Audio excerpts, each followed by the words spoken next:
हिंदू शास्त्रों में प्रत्येक देवी देवता किसी न किसी वाहन पर विराजमान है, जैसे कि विष्णु जी का वाहन गरुड़, माँ लक्ष्मी का वाहन उल्लू, माँ सरस्वती का वाहन हंस, शिव जी का वाहन नंदी बैल, गणेश जी का वाहन मूषक, कार्तिकेय का वाहन मोर आदि अनेकों देवी देवता हैं जो किसी न किसी वाहन पर विराजते हैं। जैसे कि माँ दुर्गा का वाहन शेर है। शेर की सवारी करने के कारण माँ दुर्गा को शेरों वाली माँ के नाम से भी पुकारा जाता है। पर शेर ही माँ दुर्गा का वाहन क्यों बना? आखिर शेर को ही ये सौभाग्य क्यों और कैसे प्राप्त हुआ? इसके पीछे एक पौराणिक कथा प्रचलित है। दुर्गा माँ के कई रूप हैं, उनमें से एक रूप माँ पार्वती का भी है। देवी पार्वती बचपन से ही शिव भक्त थी और शिव जी को अपना पति मानती थी। वो शिव जी को पाने के लिए हमेशा तपस्या में लीन रहती थी। देवी पार्वती ने भगवान शिव को पति के रूप में पाने के लिए वर्षों तक कठोर तपस्या की थी।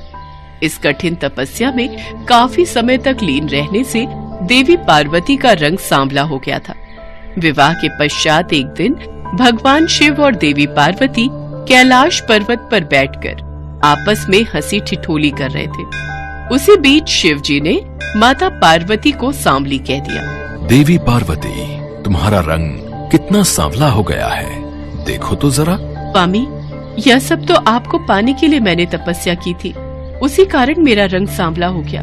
जाइए, मुझे आपसे बात नहीं करनी। आपने मुझे दुख पहुंचाया है। अब मैं तभी लौट कर आऊंगी जब मैं सांवली नहीं रहूंगी। मैं गौर वर्ण की हो जाऊंगी। मैं तपस्या के लिए जा रही हूँ। पार्वती, रुको तो। अरे तुम तो नाराज हो गई। मैं तो यूं ही कह रहा था। लगता है देवी पार्वती को मेरी बात का बुरा लग गया। अब तो ये तपस्या में लीन होने चली गई। शिव जी से नाराज होकर माँ पार्वती घने जंगलों में जाकर तपस्या में लीन हो गई। जब माता पार्वती तपस्या में लीन थी, उस समय एक भूखा शेर उधर से गुजर रहा था। उसने माता पार्वती को देखा और उन्हें अपना शिकार बनाने के लिए आगे बढ़ा। अरे, ये तो तपस्या में लीन है। मेरी गर्जना का इन पर कोई प्रभाव नहीं हो रहा। मुझे इनकी तपस्या भंग होने का इंतजार करना होगा। आखिर मैं भी तो देखूं कि एक शेर की गर्जना का असर इन पर क्यों नहीं हुआ और इनकी तपस्या भंग क्यों नहीं हुई, ये भयभीत क्यों नहीं हुई। माता पार्वती को तपस्या में लीन देखकर शेर वहीं पर बैठ जाता है और वो माँ पार्वती की तपस्या समाप्त होने का इंतजार करने लगता है। लेकिन माता पार्वती की तपस्या कई वर्षों तक चलती रही। तब तक वो शेर आस लगाए वहीं पर बैठा रहा। माँ पार्वती के चमत्कार से शेर भी उतने वर्ष भूखा प्यासा रहा, मानो वो भी माँ पार्वती के साथ तपस्या कर रहा हो। न ही उसने माता पार्वती को कुछ कहा और न ही वहां से उठा। तब के कई वर्ष बीत जाने के बाद देवी पार्वती की तपस्या से प्रसन्न होकर वहां शिव जी प्रकट हुए। देवी पार्वती, आंखें खोलो। मैं तुम्हें गोरा होने का वरदान देता हूँ। पार्वती, तुम गंगा स्नान करो, इससे तुम गौर वर्ण की हो जाओगी। अपने उज्जवल गौर वर्ण के कारण अब से संसार आपको गौरी के नाम से भी जानेगा और आपका सांवला वर्ण कौशिकी देवी के नाम से जाना जाएगा। आप धन्य है प्रभु। तभी देवी पार्वती की नजर वहाँ बैठे एक शेर पर जाती है। अरे, ये शेर यहाँ कैसे? देवी पार्वती, इसे देखकर तो ऐसा प्रतीत हो रहा है कि वर्षों से ये भी आपके साथ ही यहीं तपस्या में बैठा हुआ है। माता पार्वती, भगवान शिव, मेरा प्रणाम स्वीकार कीजिए। आपका कथन सत्य है। मैं इसी विचार से देवी पार्वती पर आक्रमण करने ही वाला था, पर देवी पार्वती के अलौकिक चमत्कार से मैं रुक गया। मेरे हाथों से यह अपराध होने से माँ ने मुझे रोक दिया। मुझे क्षमा कीजिए माता। प्रभु, जैसे मैंने इतने दिनों तक तपस्या की, ठीक उसी तरह इस शेर ने भी मेरी प्रतीक्षा में तपस्या की है। मुझे इसकी तपस्या का फल इसे देना ही चाहिए। पर मैं ऐसा क्या करूं कि जिससे जगत में इसकी प्रशंसा हो? माँ, मैं आपकी सवारी बनना चाहता हूँ। आपको अपनी पीठ पर बिठाना चाहता हूँ। मैं चाहता हूँ जगत में मैं आपके वाहन के रूप में जाना जाऊं। मुझे ये वरदान दीजिए माँ, मुझ पर कृपा कीजिए। मैं आपके अंग संग रहकर आपकी सेवा और भक्ति करना चाहता हूँ। देवी पार्वती, अब तो इस शेर को वाहन बनाकर आपको इसकी इच्छा पूरी करनी ही होगी और अब आपको शेरों वाली के नाम से भी पुकारा जाएगा। देवी पार्वती मुस्कुरा देती हैं और शेर को वरदान देते हुए उसे अपना वाहन बना लेती हैं। शेर पर सवारी करने के लिए माँ दुर्गा के रूप में माँ पार्वती शेर पर सवार होती है। तभी स्वर्ग में उपस्थित सभी देवी देवता उन पर फूलों की वर्षा करने लगते हैं। गंगा में स्नान करके माँ पार्वती माँ गौरी के रूप में जानी जाने लगी। उनका श्याम वर्ण कौशिकी देवी के नाम से प्रसिद्ध हुआ और शेर की सवारी करने वाली माँ दुर्गा के रूप में पूरा संसार उन्हें शेरोवाली के नाम से पुकारने लगा और तभी से शेर माँ दुर्गा का वाहन बन गया।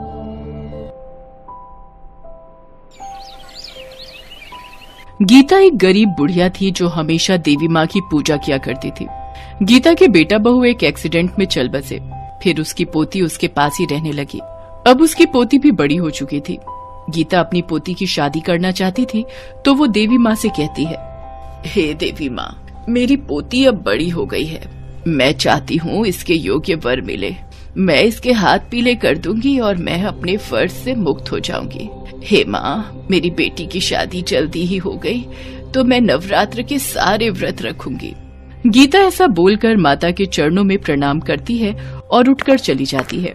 तभी उसकी पोती उससे कहती है, दादी माँ, आप देवी माँ की इतनी भक्ति करती हो, क्या देवी माँ आपकी विनती सुनती हैं? क्या एक बार में ही लोगों की बात सुनती हैं क्या?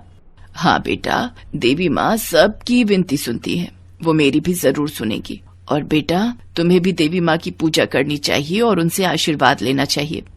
दादी माँ, मैं तो नहीं जानती कि देवी माँ सबकी सुनती है या नहीं, पर अगर आपका उन पर इतना अटूट विश्वास है तो मैं भी उनकी पूजा जरूर करूंगी। बहुत अच्छे मेरे बच्चे, तो अब देखना देवी माँ तुम्हारे जीवन को कितना सुंदर बना देंगी और जल्द ही एक योग्य वर से तुम्हारी शादी करवा देंगी। ऐसा कहकर गीता सो जाती है। तभी रात में उसे यमदूत जी दिखाई देते हैं और गीता से बोलते हैं, गीता, चलो मेरे साथ, हम तुम्हें लेने आए हैं। आप कौन हैं? मुझे अपने साथ क्यों लेकर जाना चाहते हो? हम यमदूत हैं और हमें यमराज जी ने तुम्हारे प्राण लेने के लिए भेजा है। अब तुम्हारा समय पूरा हो चुका है, इसलिए हम तुम्हें लेने आए हैं। यमदूत जी, ऐसा न कहें। मेरी पोती विवाह योग्य है और उसका इस दुनिया में मेरे अलावा कोई नहीं है। अगर आप मुझे अभी लेकर चले गए तो मेरी पोती की शादी कैसे होगी? मैं चाहती हूँ मेरी पोती की शादी मेरी आंखों के सामने हो जाए, जिससे उसे बाद में कोई परेशानी ना हो।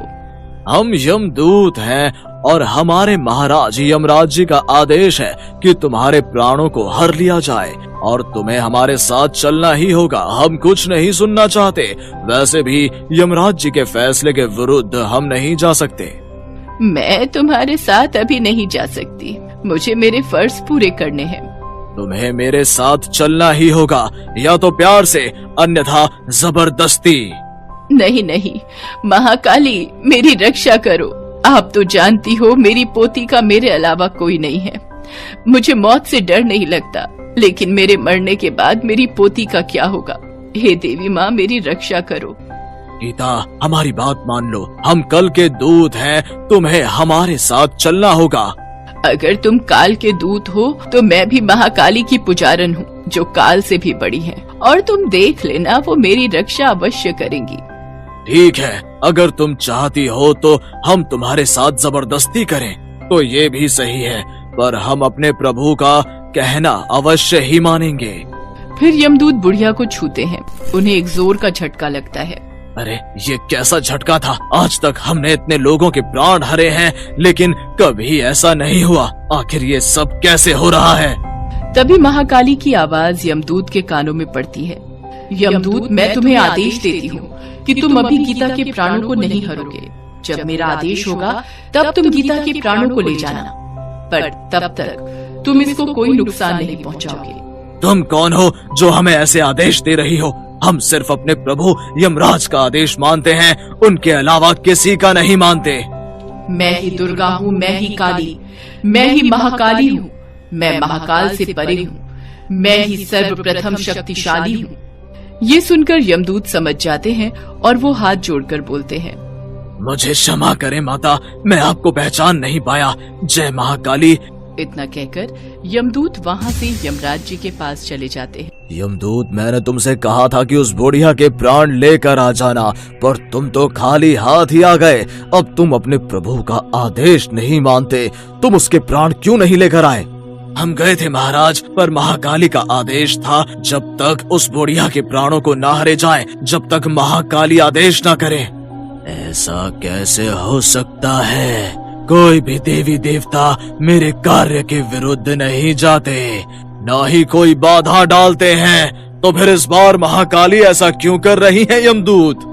पता नहीं महाराज, लेकिन हम महाकाली के आदेश के विरुद्ध नहीं जा सकते, इसलिए हम वापस आ गए हैं। ठीक है, हम स्वयं ही उस बुढ़िया के प्राण लेने जाते हैं, देखते हैं महाकाली हमें कैसे रोकती हैं। फिर यमराज बुढ़िया के घर पहुंच जाते हैं और उसके प्राणों को हरने की कोशिश करते हैं, लेकिन जैसे ही वो बुढ़िया के शरीर को छूते हैं तो यमराज के शरीर में कंपन आ जाती है, जिस कारण यमराज क्रोधित होकर कहते हैं, किस शक्ति का इतना साहस है जो मुझे इसके प्राण लेने से रोक रहा है? सामने आओ, जो भी मेरे कार्य में बाधा बन रहा है अंजाम सही नहीं होगा। हे यमदेव, आप भूल रहे हो कि मैंने आपके यमदूत को कहा था, जब तक मेरा आदेश ना हो आप इस बुढ़िया के प्राण नहीं हरोगे। पर महाकाली, ये होनी है, ये तो होकर ही रहेगी, इसे तो कोई नहीं टाल सकता। इसे ना तो आप टाल सकती हैं, ना तो मैं, यही विधि का विधान है। फिर यमराज बुढ़िया के दोबारा प्राण छीनने की कोशिश करते हैं तो महाकाली गुस्से में आ जाती हैं और यमराज जी के शरीर को बहुत छोटा बना देती हैं। ये देखकर यमराज जी बहुत घबरा जाते हैं और गायब होकर ब्रह्मदेव के पास पहुंचते हैं और बीती हुई घटना ब्रह्मदेव को बताते हैं। आप जानते हैं माँ दुर्गा समस्त शक्ति हैं और समस्त शक्ति की संरचना भी वही है। अगर आपको पहले की तरह होना है और महाकाली के इस बंधन से मुक्ति पानी है तो आपको माँ दुर्गा का ध्यान करना होगा, वही आपको इससे मुक्ति करा सकती हैं। ठीक है ब्रह्मा जी, आप जैसा कहेंगे हम वैसा ही करेंगे। हम दुर्गा माता का ध्यान करेंगे और उनको प्रसन्न करेंगे। यमराज जी, कल से नवरात्रि शुरू होने वाले हैं। देवी माँ को खुश करने के लिए ये 9 दिन बहुत महत्वपूर्ण हैं। आप माँ दुर्गा का 9 रूपों की आराधना करो, माँ आपके कष्टों का निवारण अवश्य करेंगी। फिर यमराज जी माँ दुर्गा के नवरात्रों को रखना शुरू करते हैं। उधर गीता भी सुबह उठती है और बोलती है, क्या सच में कल रात यमदूत मेरे प्राणों को लेने आए थे? पर अगर वो सच में थे तो बिना मेरे प्राण लिए वापस कैसे चले गए? जो भी हो, ये सब मेरी महाकाली का चमत्कार है। फिर गीता भी बड़ी श्रद्धा से महाकाली के नवरात्र के व्रत पूर्ण करती है। यमराज जी के नवरात्रि पूरे होते ही दुर्गा माँ उनके सामने प्रकट होती है। यमराज जी, मैं तुम्हारी आराधना से प्रसन्न हूँ, बताओ तुम्हें क्या वरदान चाहिए? माँ, मुझे मेरा पहले जैसा ही शरीर चाहिए। मैंने अज्ञानता में गलती कर दी, मुझे क्षमा कर दे माँ महाकाली। मैं महाकाली की शक्ति को पहचान नहीं पाया, हे माँ मुझे क्षमा करें। यमराज जी, महाकाली मेरा ही एक स्वरूप है। महाकाली की शक्ति के सामने महादेव भी नमन करते हैं। पर यमराज जी, मैं आपका पश्चाताप देखकर आपकी भूल को क्षमा करती हूँ और आपको आदेश देती हूँ कि जब तक बुढ़िया की पोती की शादी नहीं हो जाती तुम उसके प्राणों को नहीं हरोगे। फिर महाकाली माँ दुर्गा की बात मानकर यमराज जी को पहले जैसा बना देती है। फिर कुछ ही दिनों में बुढ़िया को एक अचानक वर मिल जाता है और वो अपनी पोती की शादी कर देती है। फिर यमराज जी बुढ़िया के सामने प्रकट होते हैं। गीता, तुम्हें हमारे साथ चलना होगा। यमराज जी, अब मुझे चलने में कोई संकोच नहीं है। जय महाकाली। मैं जानती हूँ आपने उस वक्त मेरे प्राणों की रक्षा की थी। आप अपने समस्त भक्तों पर ऐसे ही कृपा बनाए रखें। जय हो महाकाली की।